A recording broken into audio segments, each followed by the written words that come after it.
Let's get a little microphone check. 1, 2. What is this? Uh-huh. All right, here we go. Where you at, D? Your mic check 222. Ooh. Wee. I'm eating a donut on camera. I don't even care. Dunkin'. You like Dunkin'? I mean, I know Dunkin' is. I like Krispy Kreme, respectfully. Okay, cool. All right, Respectfully, when I want to go upper echelon, I'm going Krispy Kreme on. Okay, cool. Pause. Sure. Pause. Just making sure. You know what I'm saying? Hold on. Don't forget. I like this. That's fire. That's fine, ain't it? Testing, mic check. Yeah, we live. 1, 2. Oh, we partying right now. Oh, Got it. Oh. We got all that recorded, sir. No, that's fine. It's almost like, we taking a picture? Oh, no. And they recording? All right, so I know you looking at the screen, right? Right? Yeah. It's hard to not look at the screen. But I don't look at the screen. But you don't look at the screen. Right? And then I move this over here like such. And I look at you. And then this is just a reference. Gotcha. And that's how we do the pod, man. Welcome to another episode of the Rell Gato Show. Make sure you like, comment, and subscribe. Rell Gato TV in the building. Shit. I'm gonna give myself an applause. 2025. Second part in the day. We going crazy. Oh, man. Special guest. Now, where do I start with this guy? This guy is one... Am I special? Yeah. Oh, yeah. Yes, you are. Let me just say this. Look you dead in your face. Yes, you are. Thank you. Let me tell you something. I meet a lot of artists. I meet a lot of people who want to be in this game. They claim they independent. They claim they getting it out the mud. And then I go, but have you ever spoke to Descendant? And they go, who's Descendant? And then I go, the one and only Descendant. And they go, well, what's so special about him? And then I tell them, well, he's the definition of getting it out the mud. One of my favorite people probably on planet Earth. And I don't say this lightly, and I'm not saying this just for the show. I have a high level of respect for you. Vice versa. All right. Give me one more mic check. Mic check 1, 2. Okay. Can you hear yourself clearly? Yes. Okay. I have a high level of respect for you. Not just vice versa. Thank you, my brother. Thank you. Not just as a man. But someone who, and what I mean by just respecting a person as a man, it's important that we all respect each other as human beings. Right. But someone who has such a level of work ethic and such a level of perseverance that there's not too many people that can give me an excuse anymore why they can't make things happen, because I go, do you know Descendant? And so I want to give you your flowers live on the show and let you know just how important you are to the world, for obviously your community and the people that rock with you. You're a pillar. I know you personally. I've known you for some years. We've had several conversations off camera. Hundreds. Late night conversation. Like. Facts. You went through some battles. You're battle tested in life. Absolutely. And you still make it work. You still make it happen. And you've never delivered no excuses, even when things got extremely rough. So, without further ado, ladies and gentlemen, on the Rell Gato Show, we got Descendant. Hold on, give it a applause. Yes. Welcome, my brother. Such an honor to have you. That's a hell of an intro. Man, listen, I'm getting better and better day by day. God be the glory. But I meant it. It's from my heart. No, for sure. Because, when I first met you, cool dude. This was a while back. Yeah, this was a while back. I remember, too. Okay, let's hear it. And it wasn't in the studio. Was it at a show? So I met you at a shoot. Do you remember? Yes. It wasn't too far from Thanksgiving, or Thanksgiving was coming up. Right. So I did a shoot for Vixen of Soul Food. Shout out to Vixen of Soul Food. We got to get you on the pod one day. Shout out to her. Well, we had her on a pod, but it wasn't a one-on-one pod. It was a different type of setting, right? And I still got that content, but I put it on private because I'm restructuring a lot of things content-wise. But I met you there doing a... Because she was doing a cooking joint. A cooking joint, a Thanksgiving kind of shoot, and I did the shoot for her, and she prepared dinner. We did like the documentary behind the scenes thing. But it was the conversation off the camera that I think we really connected. Facts. And that's when I found out you was an artist. Yes. So then it goes into, well, I got a studio, right? And then I believe you knew Benny before. Yes. Okay, but that was in a different forum. In a different, a homie of mine, a homie of ours named Jet told me about. Shout out to Jet. And he was just like, yo, he's an engineer, rap. And he let me hear some of his stuff. And this is like, I seen some of Benny's content when he had dreads. Wow. Jet, let me see it. Benny with the dreads was crazy. I met Benny with the dreads. Different kind of Benny. I ain't get to meet Benny with the dreads. Benny, if you're watching this, you were a different kind of Benny. Benny with the dreads was different. Continue. But I was like, yo, I wanna work with him.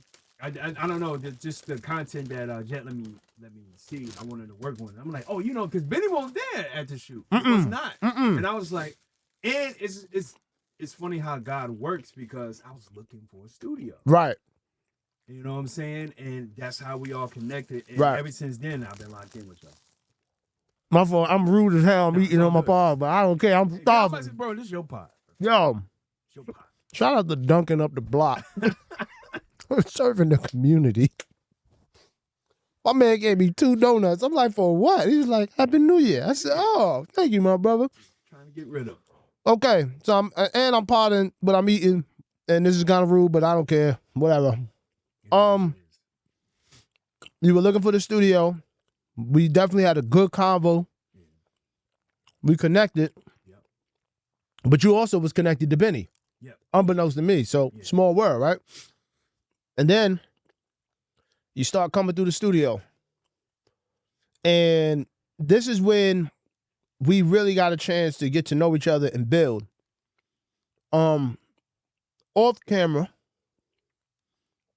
some of the most impactful things that you have said to me, and things that I still carry to this day.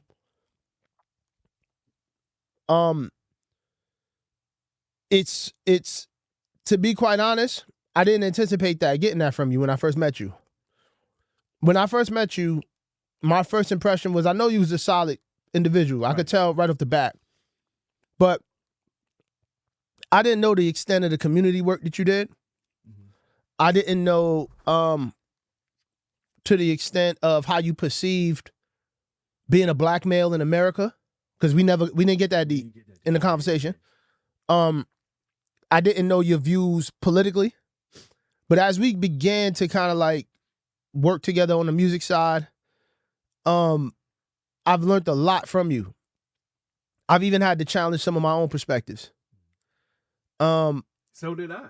Yeah. Oh yeah. So did I. It's like, bro, it's been many a times when I left here. Yeah. It's almost like a barbershop conversation. Right. I wasn't even looking for it, but I always, every time I'm coming here, I always receive something. Right. To challenge myself. Right. On how I view things, whether it's being a black man in America, whether it's being a human being, being a son, being a brother, right, uncle, whatever it is, right, in my community. Like, I've always left here with something, right, and I gotta give you your flowers. Thank you. You know, I mean, I've never been in a studio like that. You could have been like, all right, yo, your session is good, yo, nice doing business with you. You can go home. You know what I mean? I've done that to some. I ain't gonna lie. You ain't gotta go, but you gotta go. Gotta go. But bro, it's been plenty of times. We've been here 2, 3 in the morning. Yeah. Yo, what time is it? Yeah.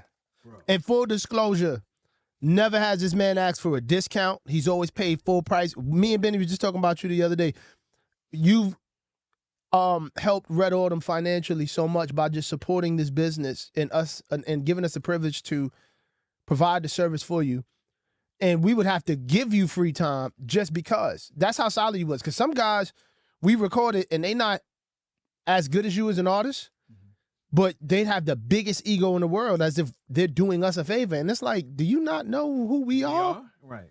Like I'll play something from Benny Musa right now to just kill your whole catalog and make you think about what you're doing. Pipe down, little homie. But that's another episode. These little rap, these little rap niggas get on my nerves. That's why I don't record them no more. Don't ask me for no studio time. Y'all already know. Jarrell is retired.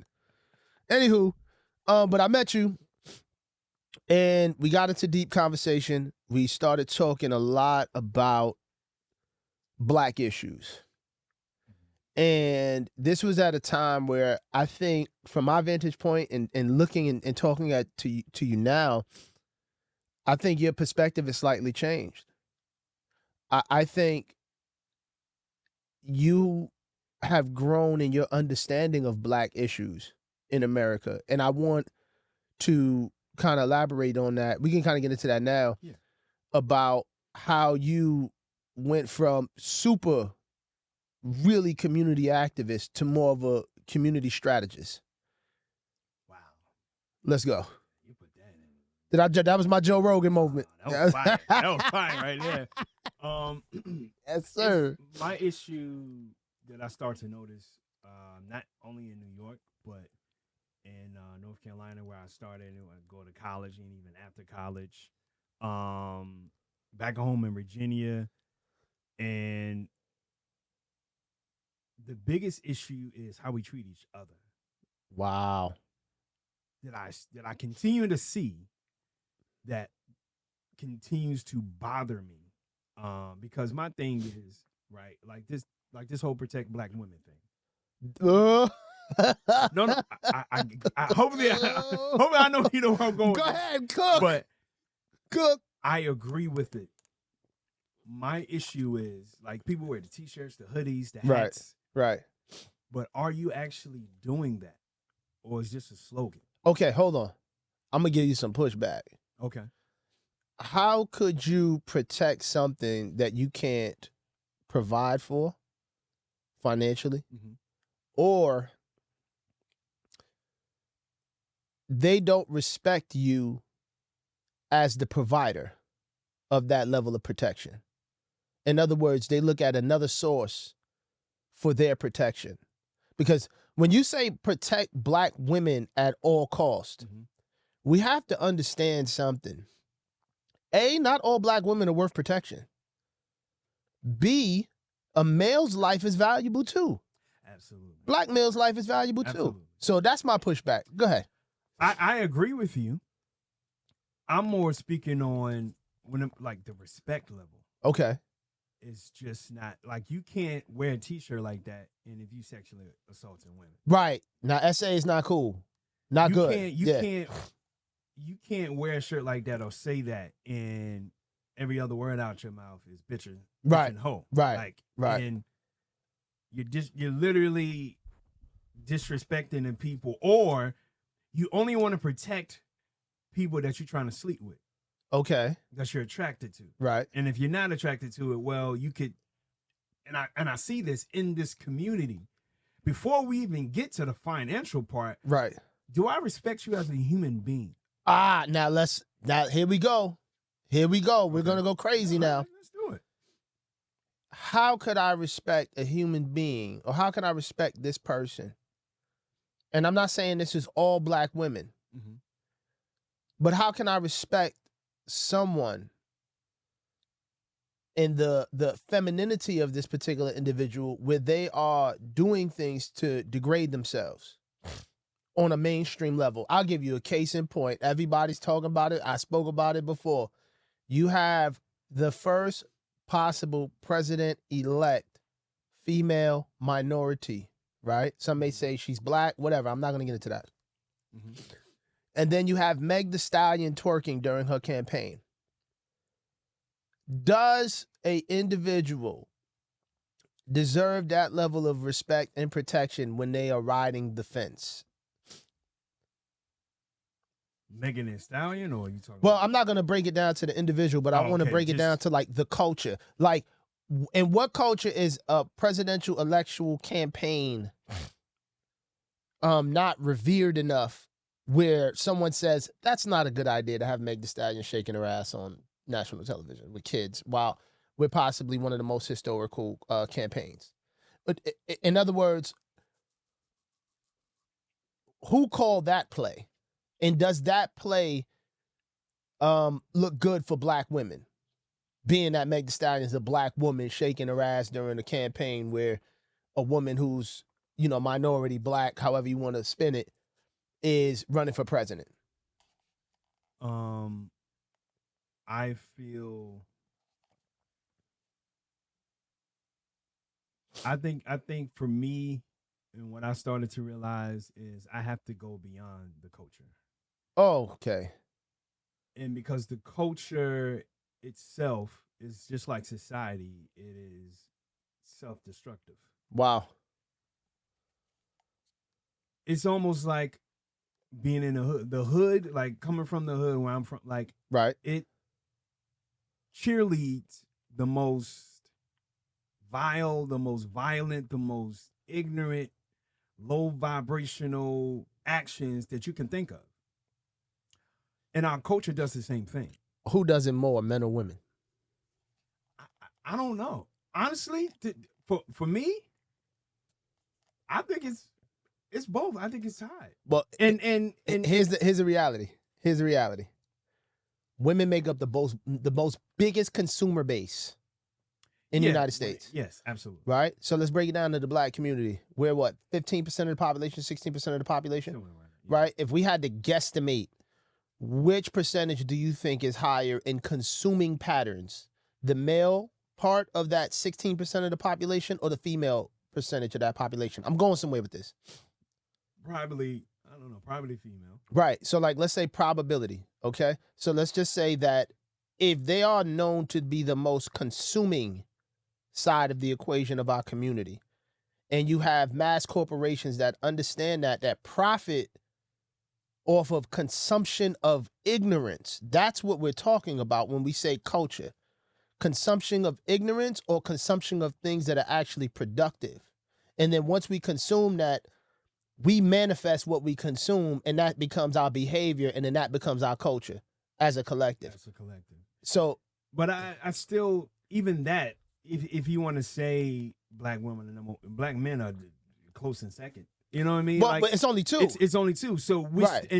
even as a ethnicity, we are still the highest Right. spending power. Right. As far as what we spend on. Right. And the dollar doesn't even circulate once Right. in our community. Right. And that is all true. But it goes back to pride. Like, we have to get some type of racial pride back in our household. Is it racial or is it spiritual? It can be both. Wow. Being proud that I am, like, sometimes,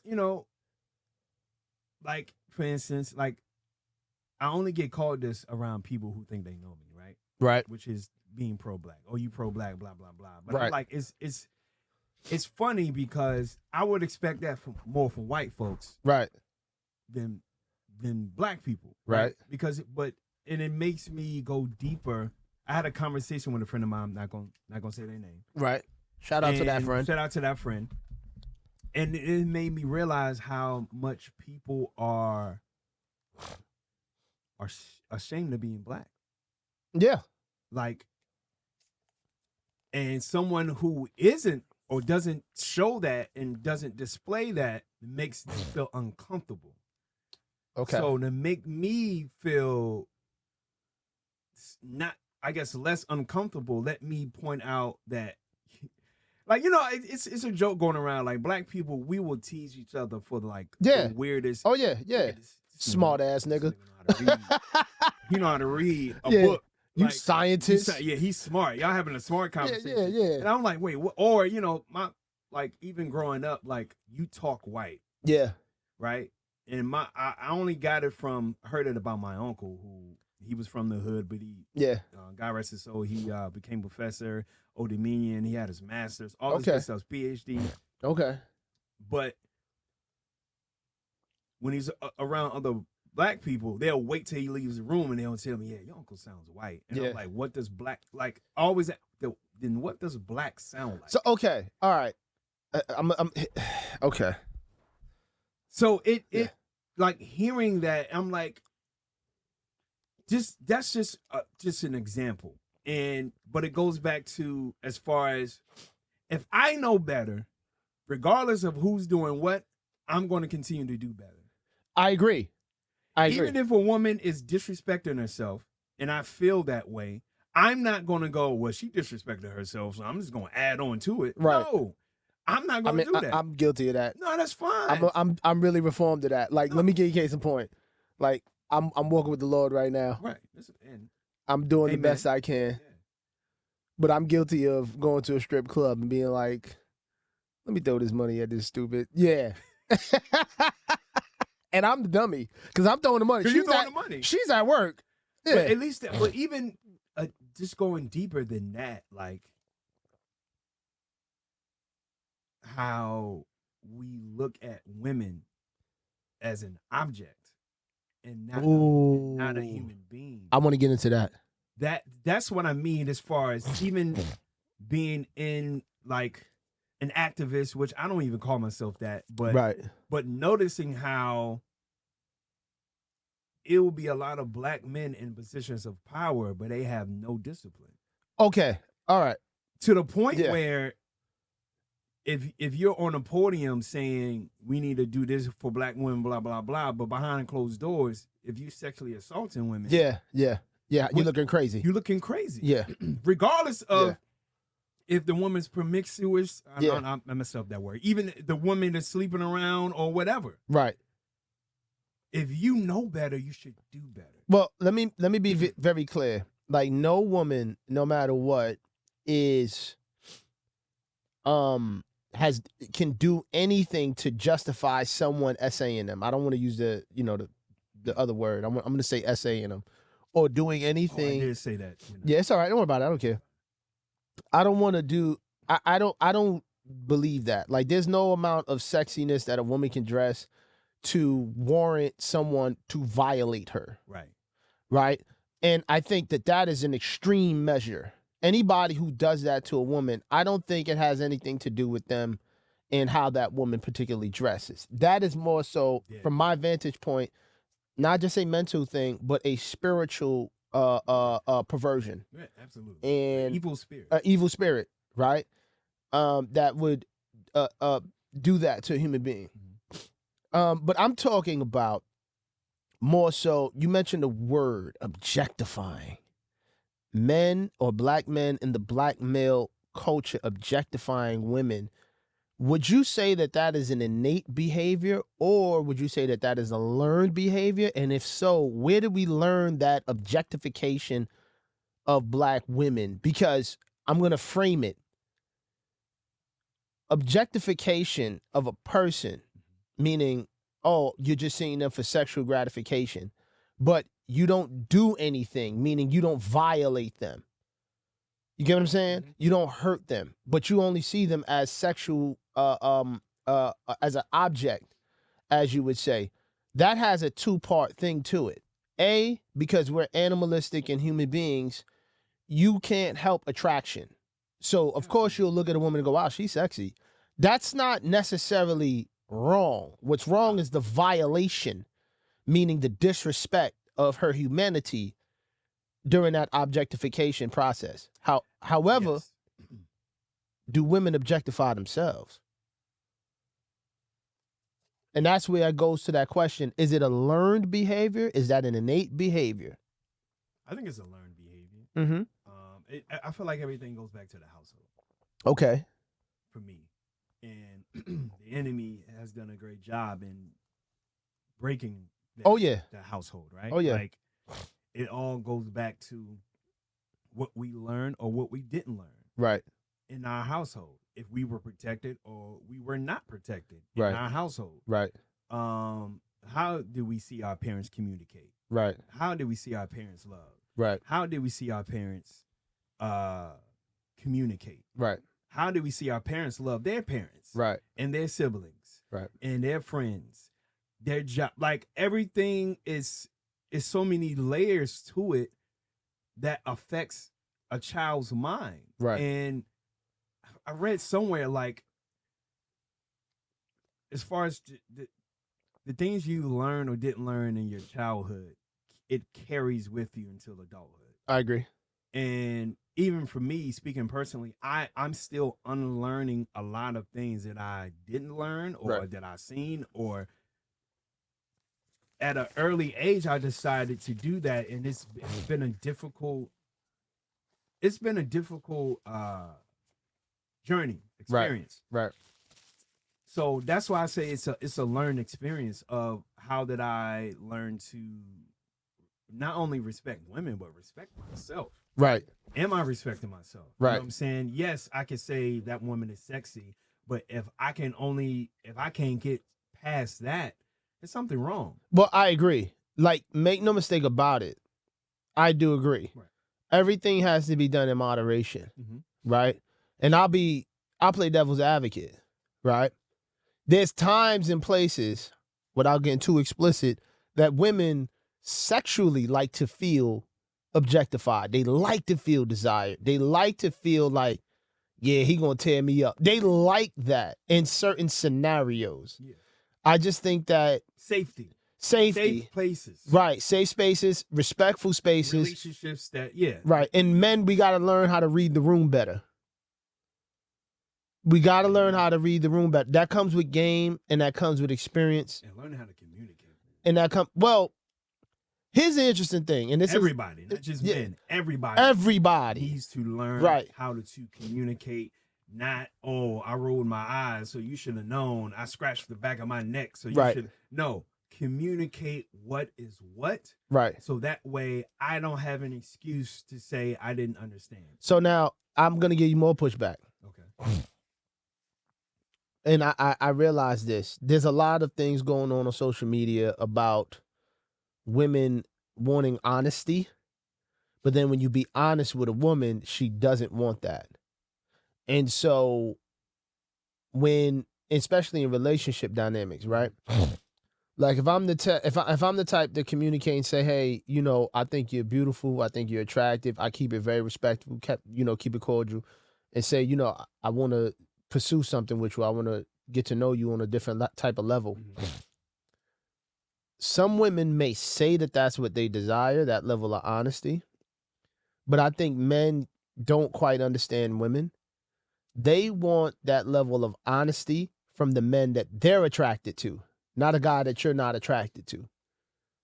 So men would think, oh, women just want honesty, when in reality, it's not that she wants honesty from you. She wants honesty from the man that she's attracted to. She wants something real. And so if you try and go and be honest with her and she turns you down, you thinking, oh, all women don't want honesty. But in reality, she's just not attracted to you. Yeah. I mean, that's a part of approaching or approaching someone. Right. There's a chance of rejection. You strike me as somebody who got some game. You got some game. Come on, Descendant. I honestly don't think I do. I'm gonna be honest with you, bro. I got a song like that. What's the name of the song?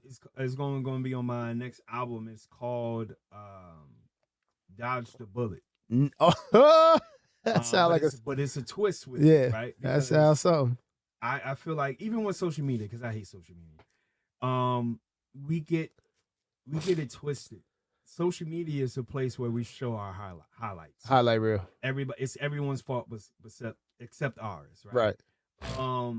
Especially when it comes to relationships. Right. He or she did this, he did that, she did this, this he is did true. that, and I'm just like, yeah, but what did you do? Right. Were you Jesus the whole time, and this Absolutely person not. was just the devil, and Yeah. you was walking on water, and they made you like what is it? Yeah. And I try not to look at social media when it comes to that because it's so destructive. Yeah, it's a terrible space. It's a horrible space. But it's powerful and it's influential and it influences people in culture. You can't negate it. No, of course. Right. But most of it is just to do the wrong things. It's not helpful at all. It's not helping us evolve as we should. Here's my pessimistic self. Are we ever getting out of it, or is this pretty much it? We got to wait for Jesus to come back. Are we ever, unless social media comes to a close completely, though, but that I don't see that happening. Yeah. I also feel like social media didn't bring anything new. It just diagnosed it. Okay. If that makes any sense. Yeah, it shed a light on it as well. Yeah, that's it. It just made people like, oh my God, racism on social media. I'm like, racism ain't go nowhere. Yeah. It's just being recorded. And it's amplified. Right. So like here's the interesting thing. It's a huge drug. Man. Yeah, it's a huge drug. And here's the interesting thing. Like, and I agree with you.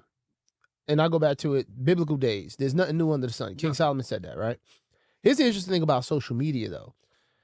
It is fast. And so what happens is it becomes information overload. And information overload. A lot of misinformation. Misinformation overload, right? Right?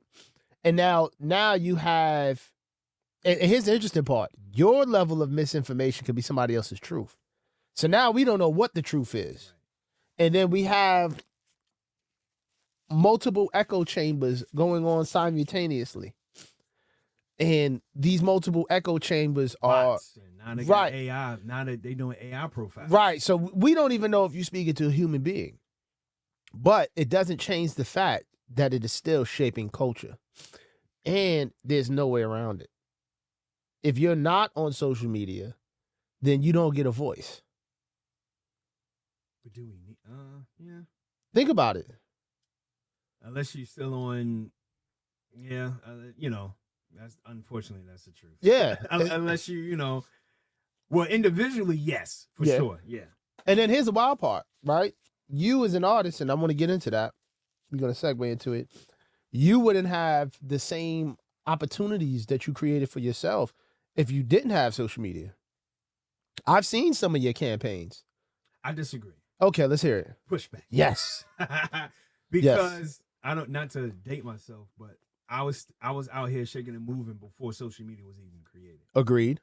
So I feel like we are at that age with J. Cole, like the middle child. Yeah. Where we know what it's like before social media, and we know what it's like after in the beginning and all that. I know what it's like before a phone. Yeah, exactly. That too. When it was I remember you had to get quarters and be by the payphone. You know what I'm saying? Like before cell phones. Mm-hmm. Like we were young before that. I mean, we were here before that. Yeah. And I remember handing out flyers. Okay. I remember going to the record stores and actually selling my music. Right. Doing in-store performances. Right. I remember hanging up posters. Right. For shows. You know what I'm saying? Going to the mall. Hey, I got a show that's coming. Like, right. And getting sometimes ripped, thrown in my face, laughed at. Has your music ever touched global audience, 1 or 2 people out of the United States? Yes. How would that ever happen if social media didn't exist? Radio. Okay. So I feel like radio, college radio, if it wasn't for college radio, I don't think I would have never, like before social media. You don't hear that too much. College radio is. You don't hear that too much. Because, big radio, you need thousands, hundreds of thousands of dollars to make something move. And that's if the song is like good. Yeah. Right? College radio, although it's a hit and miss, but when you hit, they play your stuff consistently. I see it. And being that I went to college in Raleigh, North Carolina, right? It's nothing but college. Like, that's why I learned the radio game in North Carolina, because you got Shaw, you got St. Aug where I went, you got NC State, you got Central, you got Duke, you got like if you go to Charlotte, you got so the community was based around college. It was based around because that's where during the summertime, that's when it was kind of got slow. Yeah. Because everyone's going back home or whatever like that. But I learned like the interviews and getting your music played on there consistently and spreading out and traveling. Traveling, that college radio and traveling has been, because you don't know who's in the crowd. If I go to Atlanta and perform, and this is during the blog era, and somebody's there from Germany. Yeah. Right. Yo, Yeah. You dope, yo. And they just- meet you face to face. Yeah. Yeah. And you get to talk to them, and Yeah. they're like, yo, not only are you dope on stage, but you a cool dude. Yo, Yeah. I know this DJ in Germany plays this radio station. That's how I got connected with Paris, Okay. France. Yeah. Somebody, it was either New York or Atlanta. Can't remember the city, but somebody was just there from that area. Yeah. Told me about this DJ was playing independent artist music out in Paris. Yeah. You should send him your email, send him your music, and he's been playing it I haven't spoken to him in a minute, but like it's like stories like that Right. that made me get outside of. Now, granted, it was a lot harder because you had to be boots on the ground. You have to be consistent as well, because that's important. Right. Being consistent. But I learned it. I thank God that I did learn before social media, so Right. it didn't make me like. I looked at social media like, oh, this just makes it. I can cover more ground. Yeah, it's an But add-on. I'm still going to Yeah. travel. I'm still going to connect with people. I want to get into that. Yeah. You know what I realized? I never asked you. Why did you get into rap? Why did you get into music? How did that happen? It's funny. I never asked that. It's funny because earlier you was like, yo, you think I got a lot of game. I was like, Gotta figure it out. Yeah, I was never that guy. Okay. I'll tell you the truth. I was never that guy. Okay. Hip hop, it gave me a way to express who I am. Right. Like, I really love the culture of hip hop. As far as, And they don't say that too much. yeah, That most boy. people, you gotta like. I truly loved it. Like making my own mixtapes Yeah. off the radio and hitting pause and record. And Yeah. like making, learning how to freestyle. Right. And learning, like I was around some friends that were like breaking. Oh, Hardcore. man. Like I didn't know nothing about that. Like, but I'm getting introduced to it because it's something that I love to do. I was that kid that would buy the album and, you know what I'm saying? I'm reading the credits. Yeah. And over the weekend, by Monday, I know the whole album. Mm. Yo, you got the album? Yeah, I already bought it. Like I was that kid. Mm-hmm. So just being in, truly loving the culture of how people dress, sneakers, the fashion, rapping. And I just fell in love with rapping because I felt like rapping was an art form where it didn't matter, like you said, Right. if I had game. Right. If all the girls like me. Right. If I got the latest sneakers on, am I dope? Right. That was it. I felt like that was the only qualification, because I've seen people that don't have the latest whatever on, Right. might not be, but they get on a mic And they crazy. ridiculous. Yeah. And they get respect off that. Just as, you know what I'm saying? So I looked at rapping as a way of expressing myself, and I didn't have to worry about the other things. Right. Is he sexy? Right. Or did he got the latest? Whatever. It was just like, I'm dope. I'm going to put my all into this. What was that feeling like when you first It was a drug. returned and got your song back? Like when you, let's say your first record, your first session, you locked in, first session, because we as artists, full disclosure, we got a bunch of songs that will never make or see the light of day because they are just not really where they need to be. I'm talking about that one where you knew you knocked it out of the park. Oh, like you smoked I remember that. It's a song called "Turn It Up." Okay, nice. This is during the MySpace era. It's during the MySpace era, and Oh, a lot of coders came out of that era. We was doing That's how I HTML learned- yeah, way that's how back I in the learned day. How to code, actually. It was funny. The studio was in the barbershop to actually get my hair cut at. That's fire. That's still fire. So to this you day. walk, I get a haircut, and then I can go to the studio. Yeah. A friend of mine by the name of his rap name was Crisis, but Yeah. his real name Matt Cox. Shout out to Matt, man. Matt, shout out to you, Shout bro. out If you to watching, Matt. peace. His name was Crisis. He was a producer, rapper, and he told Is me he? about, He's a big producer. No, not him. No, okay, all right, Somebody else. all right. And they spell it differently. Shout He out to both of spells them. it- Yeah, shout out to Yeah. I met Crisis. I met him though. Yeah, He's fired. yeah. He told me about the studio because in the beginning I was recording in high school. We used to record off of like dub tapes Damn. and like Yeah, these young boys don't know nothing about that. Tell everybody, yo, shut up. Yeah. And whoever did their verse recorded on some Off the little karaoke kitty. machine. And that's how we recorded our songs. That's like my beginning stages of recording. Yeah. But that was my first time being in the studio and recording a song. Like, and I learned about being, first of all, being professional, Right.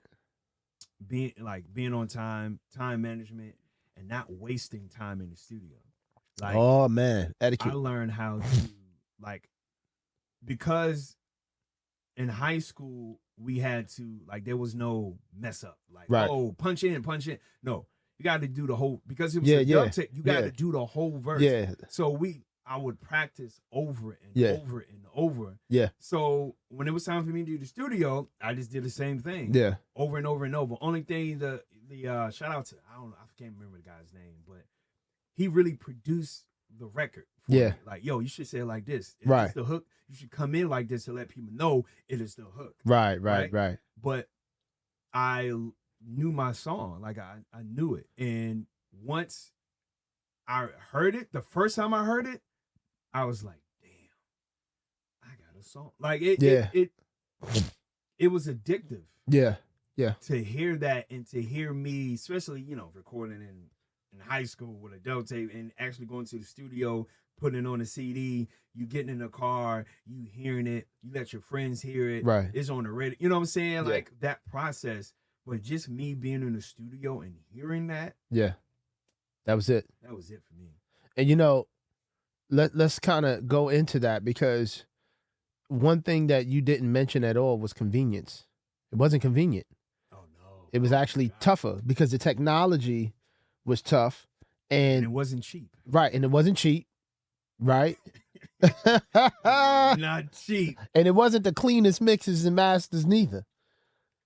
The technology is so advanced when it comes to the recording arts nowadays. Like, you can really go. I mean, look at Tory Lanez.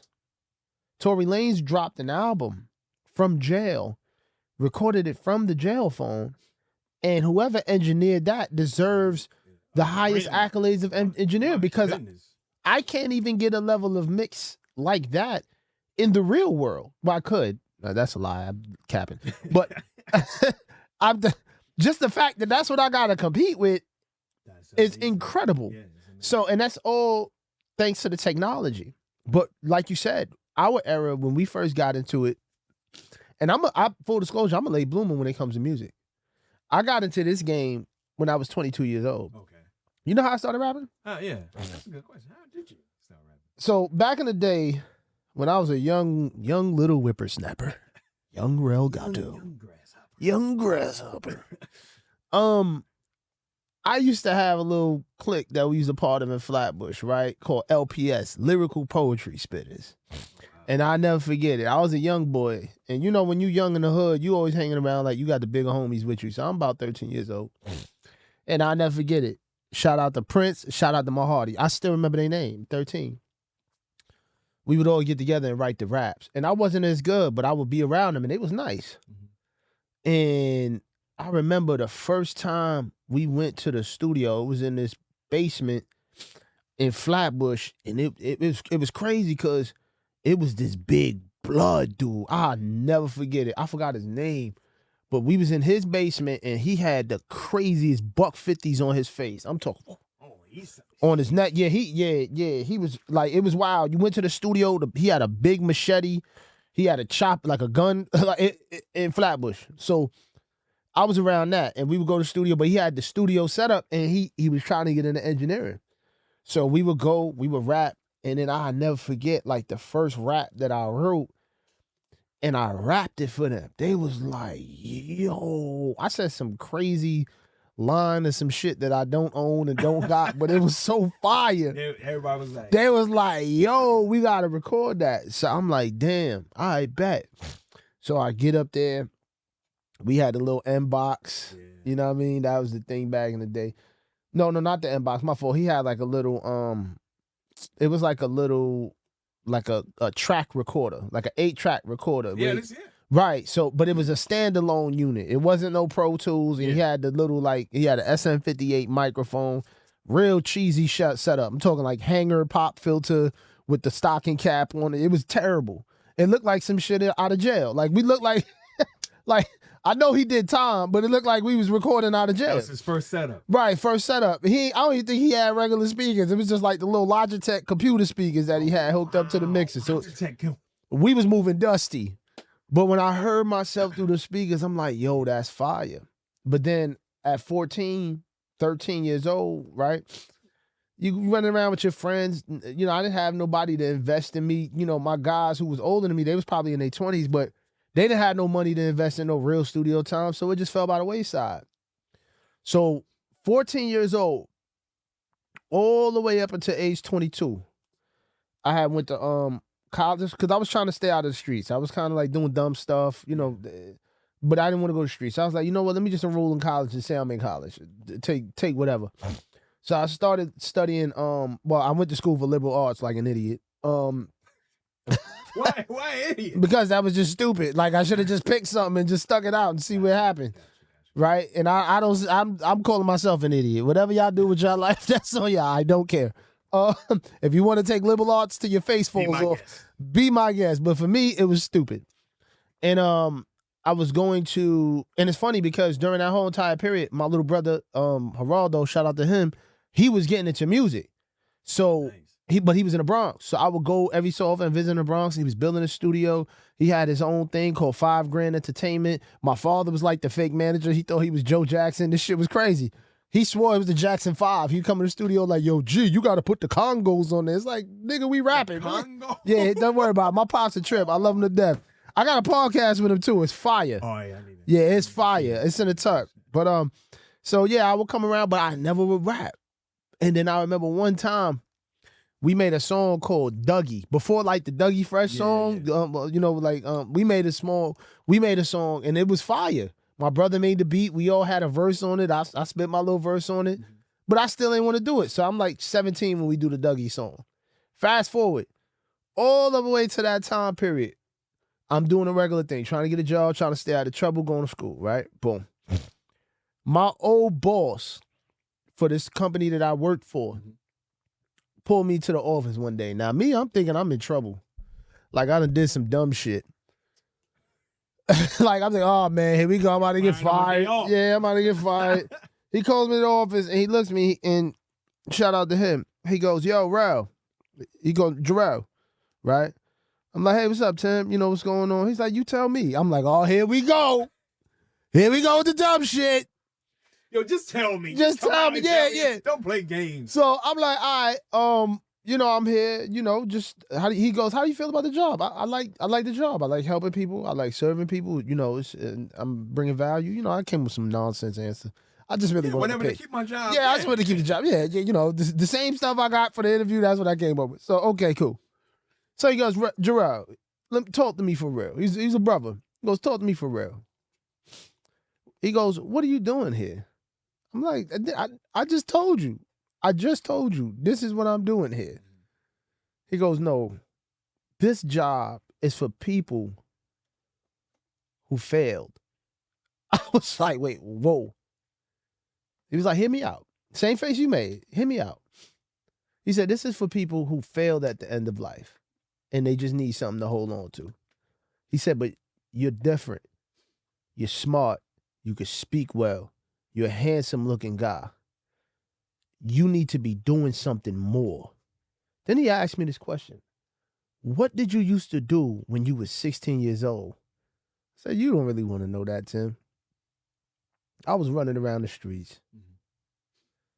What did you do when you was 15? I was running around, stealing bikes, beating people up, getting beat up, jumping people, getting jumped. That was the thing. He goes, no. What did you do that really gave you excitement? Then I had to sit back and think. And then I started thinking about them sessions. And I was like, well, you know, besides playing ball, because I ain't going to no NBA, I'm too short. I used to rap. He goes, what? So now he's starting to get excited. So I'm like, all right, this shit is getting weird. Because we in the office, I'm in a shirt and tie, mind you. I'm looking professional. And I'm like, you about to fire me? Yeah, I'm thinking. So now I'm like, wait, where we going with this? He goes, so you used to make music? I go, I never got a chance to make the music, but I used to like rapping. He's like, word? Then he looked me dead in my face and said, rap something. I said, this nigga crazy. Nigga crazy. What? Why is that every person's Yo, somebody who don't rap? Oh, let me hear something. let me hear something. So Here we I go. started rapping. And I rapped the shit that I rapped when the only thing I could remember was the one that I was 16 or 14 when I was running around the studio. Yeah. And he was like, he looked at me and he goes, yo, you need to rap.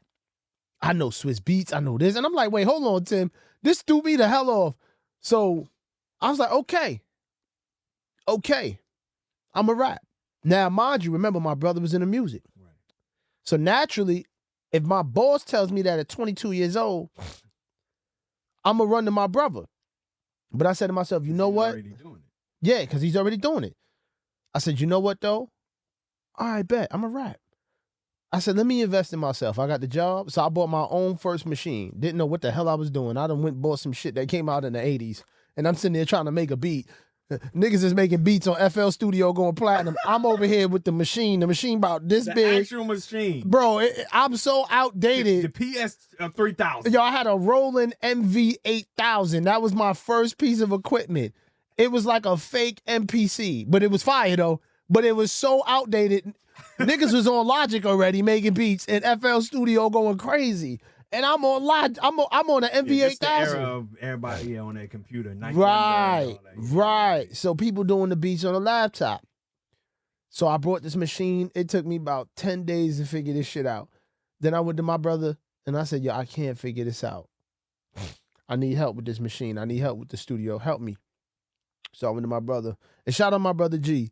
I love him, but he did some punk ass shit to me when I was a kid, when I was young coming up in this. But I'm so thankful for him. This is your younger brother? My younger brother. Okay. Because if he didn't do it, Red Autumn would have never been born. Wow. So this is how I got into the studio business. So Tim already told me, yo, rap. So I go to my brother. I'll never forget it. It was a weekend, and he lived in Connecticut at the time. He had a home studio. Studio was fire. And he told me, yo, Rell, yo, pull up. We gonna cook up. I'm like, yes. I'm gonna be in the stew, finally. Right, yeah. And then he could teach me, because I really wanted him to teach me. So we get there, first day, you know, we chill, blah, blah, blah, blah, blah, blah, blah, talk shit. I'm thinking, yo, we probably get to work tomorrow. You know, it's my brother. We cooling on a Friday. Saturday come, we sit, we run errands, we do a bunch of bullshit. And I'm like, yo, G, you know what's up? I'm trying to get in the studio. He's like, yo, bro, let's tap in tomorrow. I'm a little tired. You know, we was running around today, blah, blah, blah, blah, blah, blah, blah. I'm like, I bet. Could you at least like work with me on this machine that I bought? This big, because I had put it in my car, drove all the way to Connecticut to see him. Connecticut. Connecticut. So we went, right? And he didn't really show me shit on the machine. He started doing some other shit. You know, he was talking to some whatever, doing whatever the hell he was doing.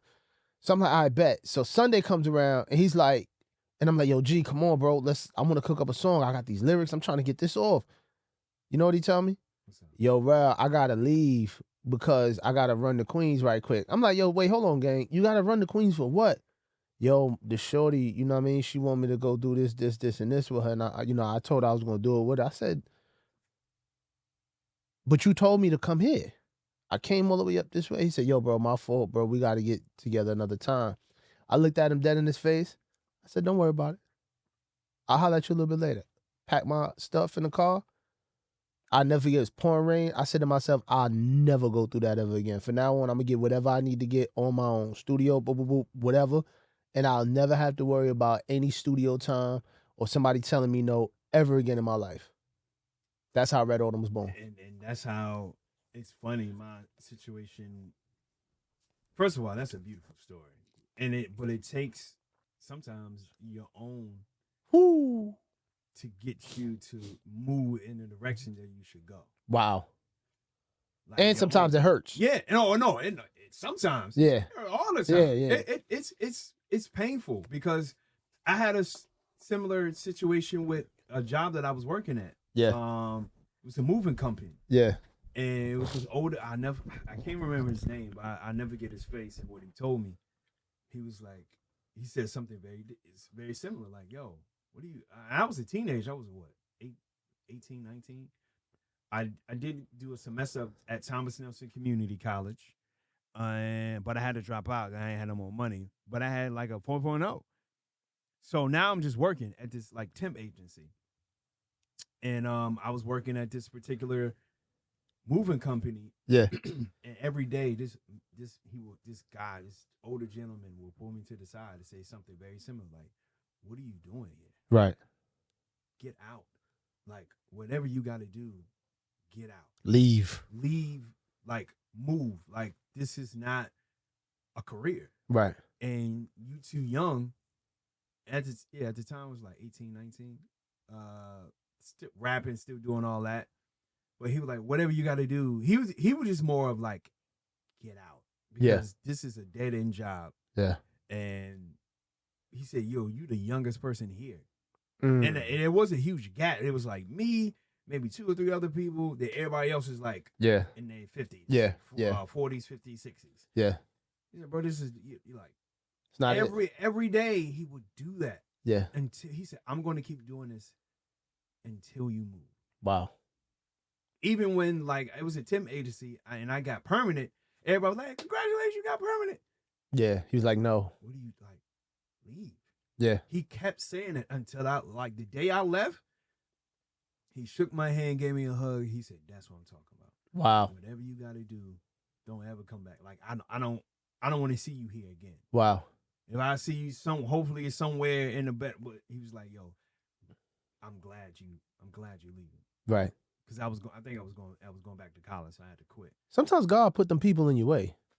And the thing about it is, it was never, I never looked at it as being annoying. Yeah. But it was more of like, what is my calling then? Like, I gotta keep this job because I need to pay bills or whatever like that. But right.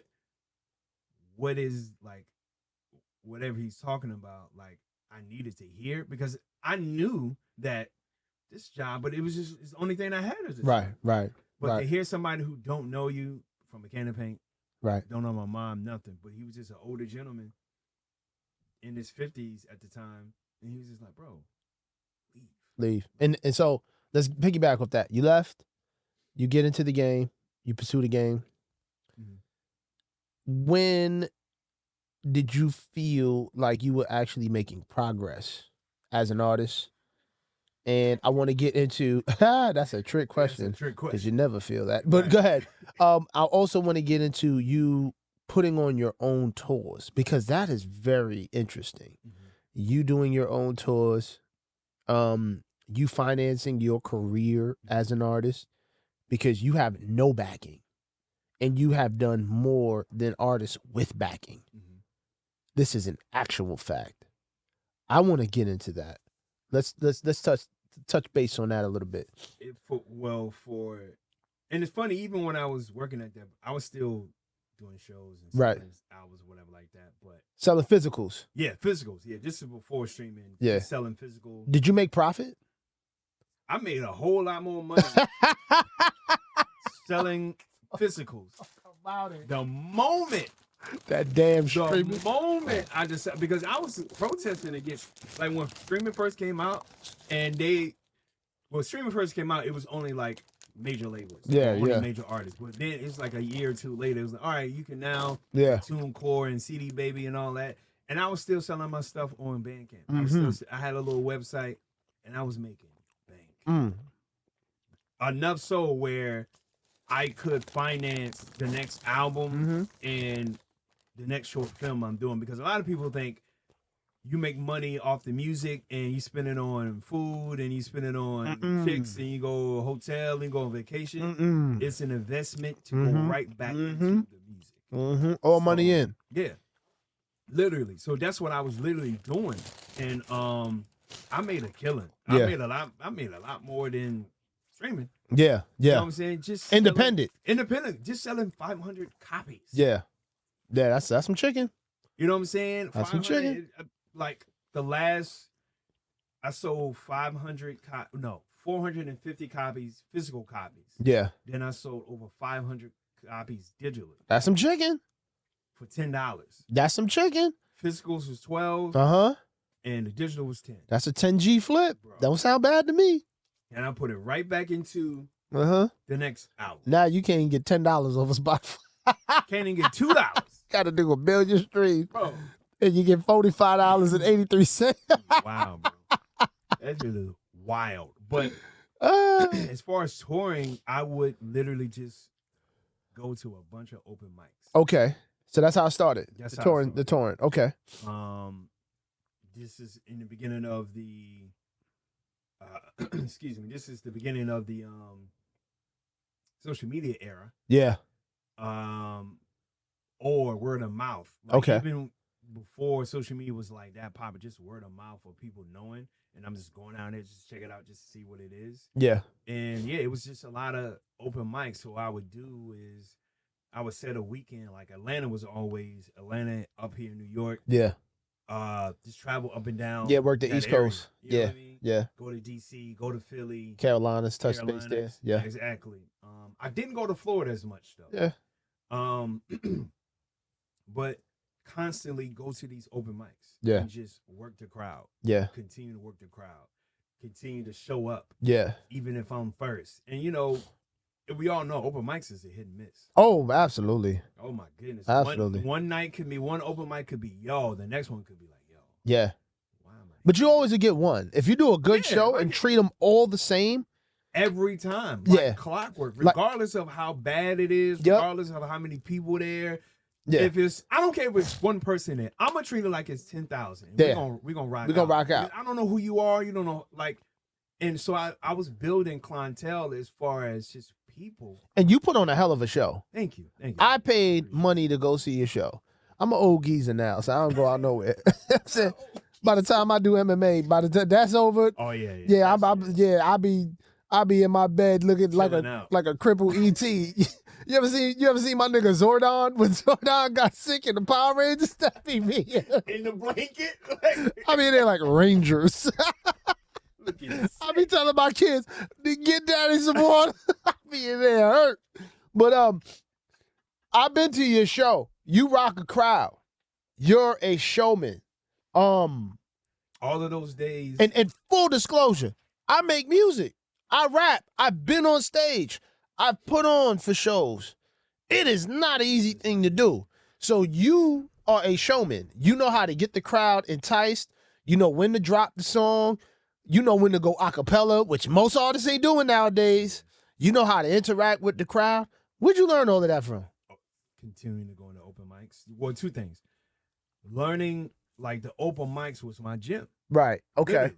Like that was your MMA mat. Yeah. That was okay. MMA mat. Yeah. I can't even say it right now. And like literally go to Virginia. Right. DC.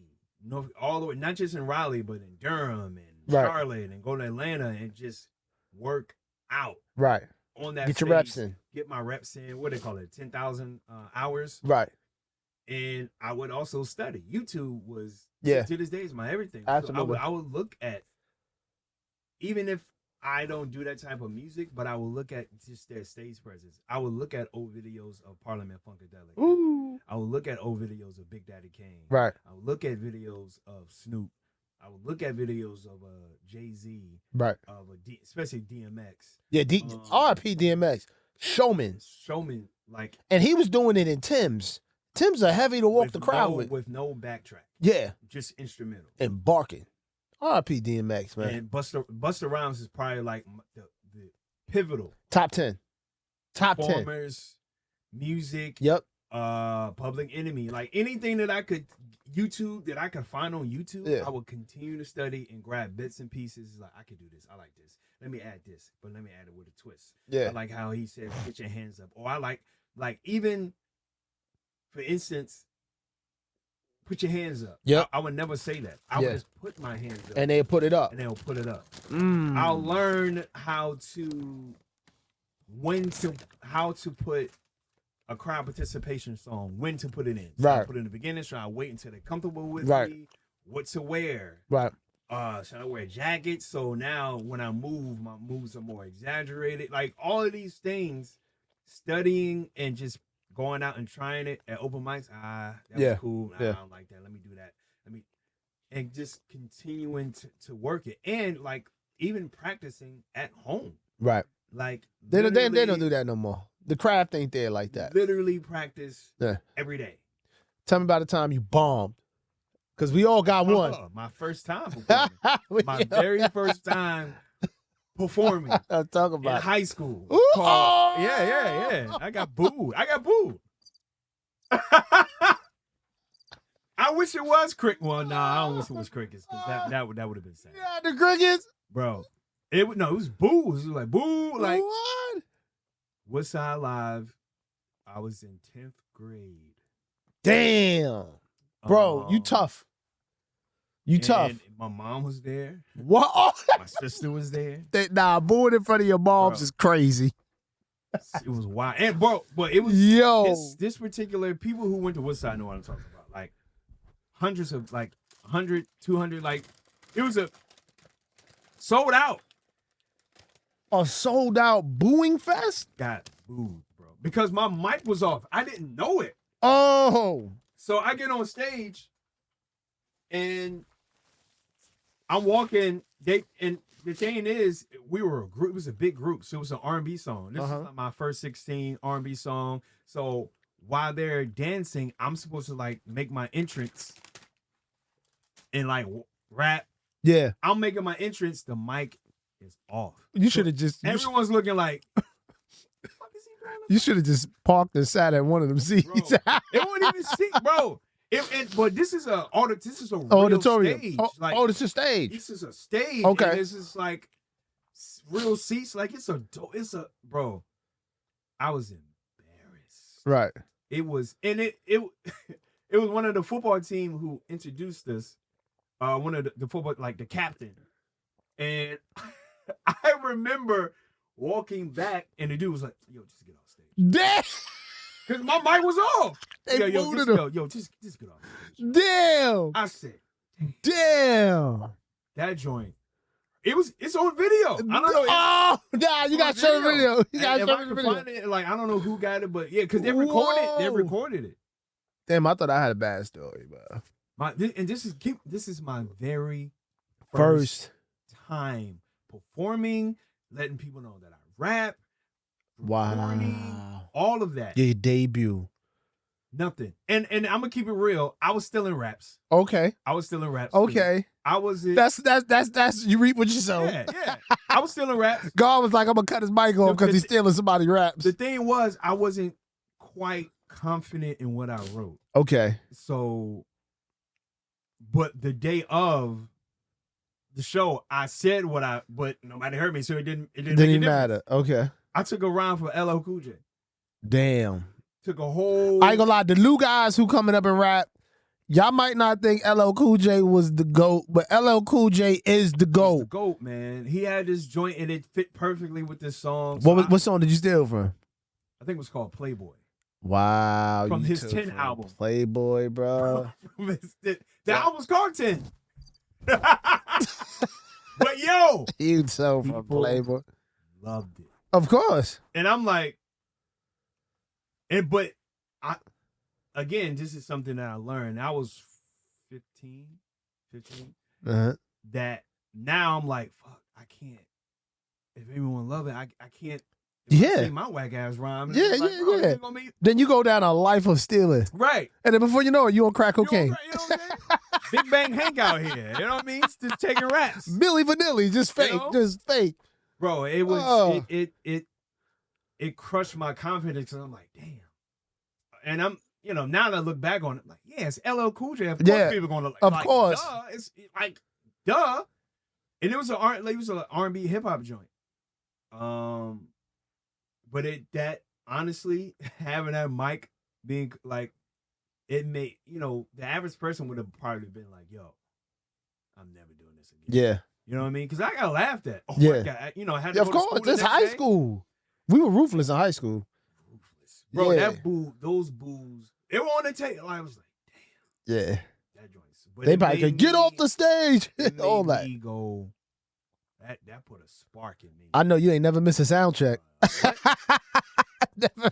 that's the thing about it. We were there at sound check, bro. We were there because that's the even talent show worse. was on Friday. It wasn't like on Saturday. So, bro, we were like, well, I'm gonna stay after school. Yeah. We're gonna rehearse. Sound There's no check. reason to go back home. My mom's coming, so I just go back home. Like, that's crazy. We were there.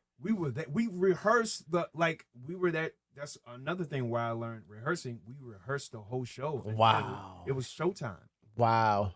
Like constantly after school, we will just ask the teacher, "Do you mind if we rehearse?" So you put the sweat equity in everybody to steal It's a LL group Cool of J's us. raps. Literally was like, yeah, I'm gonna kill him with this. I'm gonna kill him with this.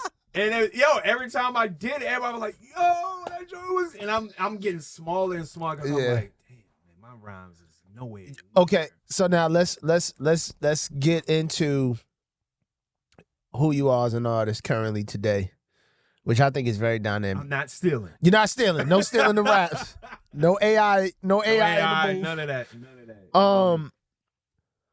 I want to talk to you about that couple of songs, right? So I want to talk to you about, you had a song about, and I don't know if you want to get into it, about your medical conditions. No, do I got a song? Yeah, I remember you performing it. You performed it about certain things that you was going through medically. And you might be talking about freestyle. Possibly. I can't remember the name. Okay. I want to kind of piggyback into you being a performer and you having certain medical challenges that most people couldn't get past. And you don't got to fully disclose. I want to fully. So well, let's go ahead. On the Rell Gato show, let's go. Hell yeah. Thank you for give even some asking applause that because it's important for me. Appreciate that. Yeah, we're gonna give applause. The courage. Well, yeah, it was. I think you're talking about a freestyle I did with the Stakes Is High. Right. I do have a song actually explaining the whole process. Right. Of how I knew. Talk to people what's going on. Album. So I have a condition called Gorlin syndrome. Right. I was diagnosed 3.5 years ago. Right. Right. The difficult part is I had it. Something that is inherited through birth. Right. So I had it this whole time, but didn't know. Right. So my whole youth, me learning how to rap and all of that stuff, I didn't know until literally 3.5 years ago. Wow. So when you're going through this, having surgery since I was 11, 10 or 11, but the setup, the messed up part is when I had those surgeries at 10 or 11, they said I would be fine. Told my mom, yeah, it'd be cool. Right. I've never heard of Gorlin syndrome. Right. Ever. Right. So me neither. What happened was I get these tumors in my jaw, and that's it's Gorlin syndrome. It can destroy your organs, right? So tumors in my jaw, or you can get a cyst in my eye. Right. I can get tumors in my brain. All the critical parts that make you an artist. Yeah, heart, especially my jaw. Yeah. That's why it's hard to enunciate certain words, because the breaking of my jaw and learning how to enunciate, learning how to sometimes talk it, depending on how aggressive they have to be with the surgery to clean out the cyst. Right. So I also see doctors around the clock. Wow. All of those things, my brain, heart, eyes, I see all of them every 3 to 6 months. Right. To make sure there isn't any, because it could happen. Right. I have a dermatologist. Right. Skin cancer. Right. Right. And that's the biggest challenge as far as to MC as an artist. So I got to make sure that I'm like enunciating is like learning, pronouncing words correctly is like my biggest thing. Right. Flow and things of that nature, not sounding redundant. So, but it's just, it's even when I think about it now, how 11 and 10 having those surgeries and healing from them. So since that being preteen all the way up to 26, right, is the next surgery that I had. But the problem was nobody knew what it was. Right. Because I'm just going for a regular teeth cleaning. Yeah. And my dentist is like digging in my jaw. Yeah. Pause. Like literally. And he's like, this is not right. Like what? I shouldn't, like, if I'm doing this, you should be hurting. Yeah. You're not even flinching. Something is going on. And like literally all over again, going to this doctor, going to this dentist, going like all over Raleigh, North Carolina. This is how far it took me. And having surgeries, I had 2 or 3 surgeries there. A minor surgery, then like to find out what it is, then like another minor, then the big surgery. Yeah. All All of this while pursuing a career in music. of this still rapping, still releasing music, still on tour. My God. And the funny thing is, I don't know if I should say this, but I'm gonna be careful with my words because people can be funny. But like if I would have failed and slipped, if I would have, because I was playing ball, Right. if I would have got fouled, Trying to way, live your if life. I would have rapped and the mic hit me in my jaw a certain way, it would have been over. So wow. from that age, So when you 11, say over, you mean life or death? as far as like Yeah. my mouth. Okay. Okay. Yeah, as far as my mouth. Okay. Sorry. Yeah. Okay. As far as my mouth, like Broken jaw, dislocated nose. complete, like Wow. done. Wow. You know what I'm saying? As far as being able to talk and like, or if it was, they would have to give me a whole new, because what happened was another cyst was growing. Yeah.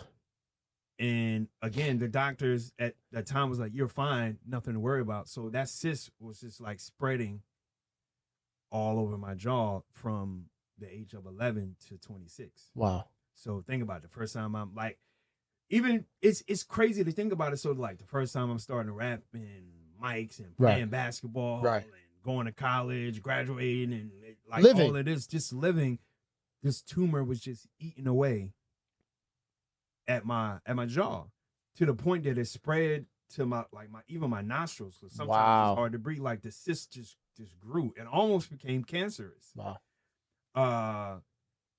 So I'm like, I don't know. Even in North Carolina, bro, they didn't know it was. I still didn't hear Gorlin syndrome. Yeah. They were just like, we've seen this before, and Cap. and you're gonna keep. Only thing they told me was the cyst don't stop. That's it. Wow. That's the only thing that I was prepared for. Not a why. Yeah. Not a why. It's just something. Gorlin syndrome was not even in the picture. Yeah. I didn't know about my heart, my eyes, brain, like none of that. X-rays. I didn't do none of that. Wow. So I had a job, but my job was trash. Yeah. Health insurance. I felt that. Yeah. Like I ain't have health insurance, so I had to apply for a program. Right. Got it for free. Right. So this is when I'm making a trend. And keep in mind, like I'm 2 albums, 2 short films. Still working. Still working. Still touring. Still like my first tour that I had in North Carolina. All this is still going on. I'm just trying to figure it out. And that's the hardest thing as artists, right? Yeah. We need our mouthpiece in order to communicate with people. So when just think about the pain and the turmoil that you're going through. Like this is why, and you want to talk, full disclosure, this is why this is the meat and potatoes for me. Yeah. Of speaking to you, because every time I talk to you, and we go into this, for me, you are the epitome of perseverance. Thank you, brother. I appreciate it. I mean, for you to, first and foremost, the rap game, the music game is bullshit. It is the pile of dung. Like my teacher used to say. It is the only game where you could come into this game and be the CEO of absolutely nothing and then convince people that you are more than what you actually can deliver. And you can get some people to pay you. And off of it. It is a dirty game, very stressful. It is one of those things that is treated as it's not a necessity, even though music is a necessity to a human being. So you're going through all of this, and then you're still pursuing this game. What was going on through your mind trying to balance both of these things? And I don't think I ever asked you this, but I want to ask you this now. No, that's a good question. I was just very confused. Okay. And I was confused, frustrated, but determined. Right. the whole time because I didn't know what was going. They barely knew what was Right, going on. right. So So you don't got no I don't got answers, no- and you're I'm suffering. working 2 jobs, so it's just like now I got to go back to work and act like, hey, everything's great. You know what I mean? Wow. Like that's. But the pain when you mentioned, I forgot to talk about that. But the pain, the constant bleeding, the constant throwing up. Wow. My mouth is like jaw is Swollen. extended. Yep. Like you seen Kanye through the wire. Yeah. That picture. Yeah, when he was in the hospital bed. That's my jaw. Wow. So only eating, Jello, applesauce. Can I ask you some more questions? Yeah. Do you believe in God? Yes. What was your conversations like with God during that time? Help me. Whoa. Just help me. Help me, because I was going like, it's funny. I'm trying to hold it together now, thinking about it. We don't got to go there, bro. No, we gonna go because I love you. Because but this can help someone. It's important because the thing about it is, even when going, it's a rare disease, right, or a rare disorder, right, and the health industry, how they treat people. Like, for instance, I got sickle cell trait. Right. My father passed away from the disease. Right. It's very funny to see how he got treated. Yeah. And how I'm getting treated. And is it because of a money thing? Because if you had the money, and unknown. It's for me, for my dad, I think it was a money thing. Okay. For sure. And the lack of, because it's known as a black disease, right, quote unquote. Right. And the way he, like, it was just so many stories that I have of how he got treated. Right. Like almost getting arrested because he wanted medicine. Like I'll never forget this story. Me, my sister, and my uncle. He's in the ER, and the doctor's like, "Yo, this is the medicine you need to go to." It was like Walgreens. Keep in mind, one of his doctors was a doctor that helped Tupac.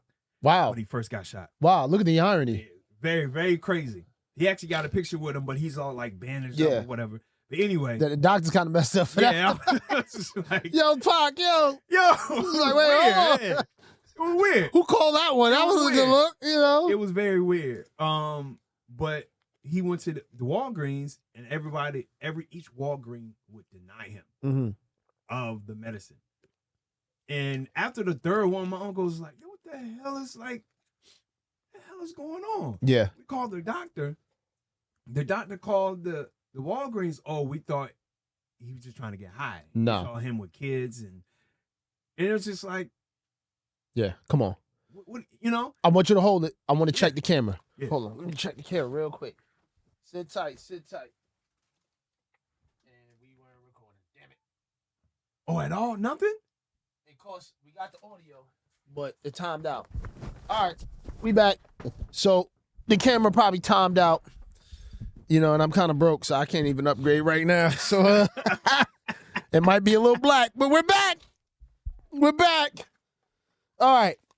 So you heard the audio. The audio was still running. Okay. But the camera went out. So every couple minutes I may have to get up. Sorry about that, guys. If y'all want to donate, get me some new equipment. Cash App is $sign right on the music, and we can really go ahead and take this to another level. Sure. I need a Sony FX30 cinema camera. Anybody want to donate that? Help out. But in the meantime, Cash App below. Let's get back to the story. Yeah. Continue. And just seeing that, so it was a money thing and very stereotypical, very racist situation. With what I'm dealing with is the unknown. Like, when I told my regular doctor, he had to Google it. He did it in front of me. And that's crazy. I am in trouble. That's crazy. It was in Harlem. I was like, that's crazy. Doctor. So and he was like, yeah, it's Golden syndrome. Like, Golden syndrome. He said, I could have did that. And I'm looking like, that's crazy. I hate to laugh. No, that's wild. I'm like, I literally said, I am in trouble. I said, if you have to Google this. Yeah. He's like, bro, the last time I heard about Golden syndrome, I was in school. And he said, that was like 20 years ago. Wow. I said, yo. So it's coming in it with that of people like not knowing. Right. You know what I mean? And having to repeat myself it's getting old. You know what I mean? And so it's just, that's why I'm like, yes, talk about it so people can know. Right. And it's more of people can be aware and not feel like, oh my God. Like, Yeah.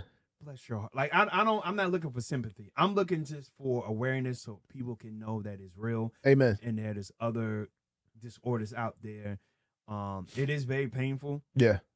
It is like even the surgeries. Like my last big surgery that I had, it was one of the most painful experiences before they put me to sleep, because the medicine that I guess that joint, it was just painful. Yeah. And the healing process of learning not talking for Yeah. 2 weeks to a month. Yeah. And throwing up and taking meds and trying not to get addicted to the meds, because these are like, Oxycontin. Yeah. codeine, You're just fighting. the whole time. So these conversations with God is, God help me. Just help me. Did you ever feel like he answered? Absolutely. Okay. Every Was it the time. answer that you was looking for? It was the answer that I needed. Wow. Every time. It's the answer that I needed. Because as long as you get me through this, I can go right back to what I was doing. As far as Right. the things that I feel like that was purpose driven. Right. I didn't feel like, oh, this is a punishment. I didn't feel like, oh, God hated me. Right. It was just more of, okay, how can I turn this into my purpose? And that to me is why I have the utmost respect for you. When you told me what you was battling, I would have never known. And when you told me the severity, I wouldn't quite understand. It wasn't until one time I seen you and your jaw had a mass on it. Yeah. And I actually remember that. And I looked at you and my heart wasn't sad. It was very interesting. I wasn't sad for you. When I looked at you, you act as if nothing was wrong. And you provided such a level of hope for me, because you were going through these tough experiences, but you were still here showing up to put in your time, to record, to work on your album before your surgery. And in my mind, I just kept saying, what is this guy made of? And then what it took me even further on my level of respect for you is you finish the surgery, then you go run a marathon. So now I'm like, yo, what am I doing with my life? Like, first of all, I have the studio. He has way more albums. He's putting on a tour. He's battling. He's rocking crowds, then going to surgery, then going to work, and then coming back to the studio, self-funded, then he does a film, and then he goes, you know what? I'm going to run a marathon. Oh, you punk asses. Geez. You, sir. The marathon running has become another safe haven that hip hop has, if that makes any sense. Very interesting. Because being that I couldn't talk. Right. Could barely write rhymes because I'm not in my right mind, because I'm taking all these meds. It's making me drowsy, sleepy. So it's like, even reading, I try reading, and it's difficult because I'm literally falling, like I feel like a drug addict. Right. Nodding off. I'm like, man, I'm just going to lay here and just be, whenever this swelling goes down, I can eat real food. Right. You know what I mean? Like, it's painful. So I started running because of this. Now, let's just freeze frame that. Yeah. I don't know what I would have been doing if I was going through what you were going through. But the last thing I'm going to do is think of some Forrest Gump type shit, lace up some Nike Cortez, and hit the road. But you decided to get up and run. I just started running. It started with a mile. Back in North Carolina, started with a mile, then it came 2 miles, 3 miles. I'm just learning. I'm running with basketball. Yeah. Basketball sneakers, just nasty work. Nasty ankles work. All just knees. Old pair of Shaqs. Right. No, matter of fact, I had Converse. What? Not the old school. Not Converse, the old school. but Converse sneakers. Sneakers. The basketball Jones. Bro. just tearing my ankles up. But it was a way for me while I'm trying to learn how to rap again and learn how to talk without showing the scars and the holes and like, you know what I mean? Let me just run. Let me just, work out and try. Because I couldn't even lift weights. Like, because it's like any strain, if it breaks, you know what I mean? So going through it now, I have another surgery coming up. Wow. And I want to give a shout out to Gorlin Syndrome Alliance. Nice. I've been working with them. Nice. My last show I did with a band, donated half of my ticket sales to the organization. Amazing. They out in Pennsylvania and they're doing a lot of great work. And it's just really doing the same thing I'm doing. They're just trying to get out there like, hey, we exist. Right. You know what I mean? Right. God is also funny because it's not a lot of black people. Wow. Not a lot of black people. I'm the only, like, even, and no, I mean, that's no disrespect to them or anything like that because they're going through it. But like, even when I attend the meetings, I am the only black person. Wow. Not to say I'm the only black person ever. Yeah. But and your circumstance and your circumference. I don't know nobody else. But, wow. You know what I mean? Like, nobody. Wow. You know what I mean? So that's interesting in itself as well. And it makes me think about my lineage. Like, what side of the family? Yeah. If you shake the tree, who falling out of there? Who falling out? What kind of white people falling out? It's the Mayflower. What's going on here? But, it is what it is. But I thank you for asking that, man. It's just like, if I came this far, there's no way that I'm going to stop. Wow. That's just how, if you get me through this, I'll just continue to do. Man, you didn't tell me to stop. Yeah. Amazing. I mean, truly, one of the people that I have the honor and privilege of knowing is you. Seriously, bro. Seriously. Because, and this is not a pity party. No. This is a perseverance party. Absolutely. This is a celebration of someone who is truly out the mud, even when fighting against physical conditions that would have most people down and out. And so, as we close, because I want to wrap, I'm truly thankful for you. I'm truly honored to know you as a human being, to share moments like this with you, to listen to your story, because you provide hope. And you provide hope not just to this community, black community, but to a community of people who are suffering. And you have the ability to say, we got to keep going and live by that and stand on that, because you could have crashed out. Yeah. And the devil gave you every lane to crash out in. Oh, he gave me every opportunity. And the thing about crashing out or the thing about even giving up, it's easy. Right. It is so easy. Easy. It's so easy for me to give up, do something stupid, throw away my life. Right. And that's the thing, right? Like, especially coming from inner city or whatever, it's so easy.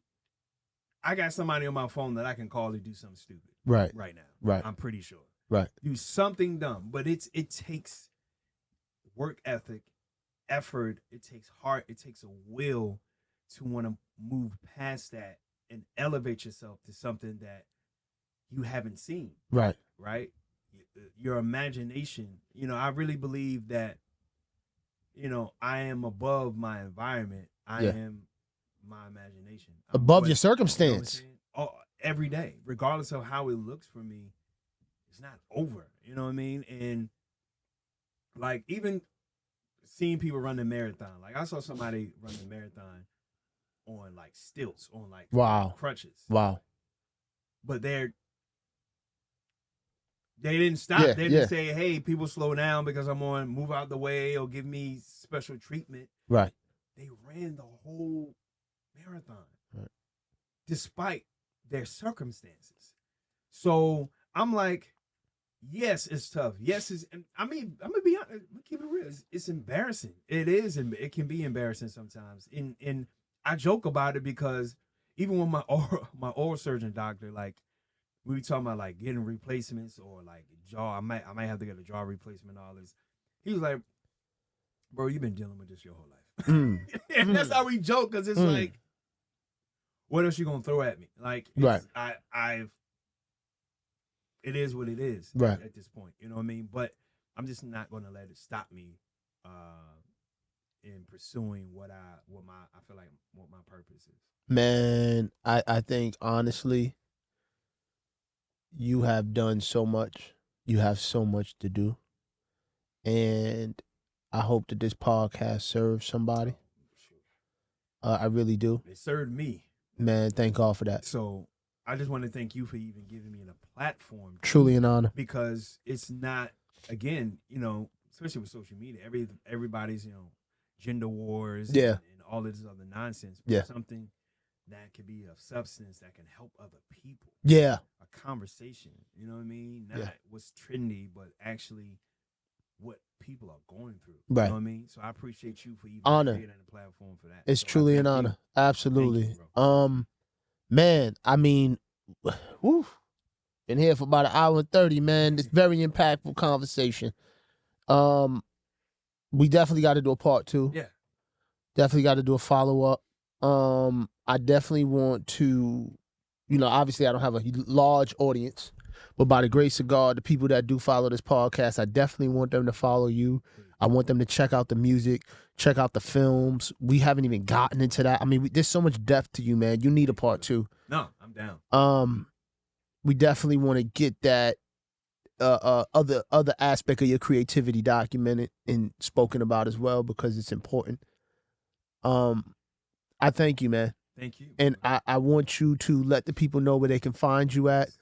Let them know new projects that you have in the pipeline that you're working on. And yeah, man, we're gonna sign off. This is heavy. I appreciate y'all. Once again, you can find me social media Descendant 2 underscores. That's DESCENDENT 2 underscores on IG, on X, aka Twitter, Facebook, YouTube, TikTok. Descendant, the letter M, the letter C.com is my website. Check me out on there, because we can't trust these social media platforms. Absolutely they shut not. down. You can catch me on my website, Yes. descendantmc.com.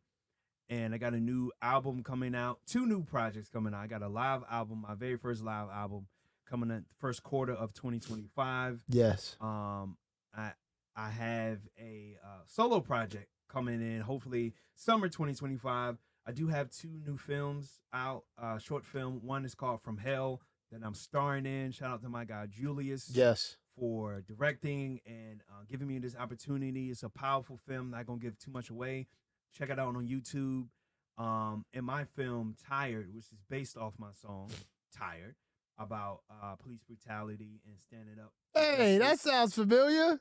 Very familiar. I was there at the premiere. And hey, we did it in the studio. Oh, is that right? We did it in the studio. Is that the one that Benny worked on? Yes, absolutely. Oh, okay. So I've been just traveling, doing film festivals, so it will be in film festivals near you. Yes. Once again, I thank you. Appreciate y'all. Much love. Absolutely. And on that note, I'm going to look at the camera. Make sure you like, comment, subscribe, all the fly stuff, Rell Gato TV, RedAutumnNYC.com, where you can find the content, the music, the merch. You can find features. Benny Musa going to be up there soon. And we getting to work. Ladies and gentlemen, another episode of Rell Gato TV. Y'all stay well, be blessed, and keep fighting. You heard? Keep fighting.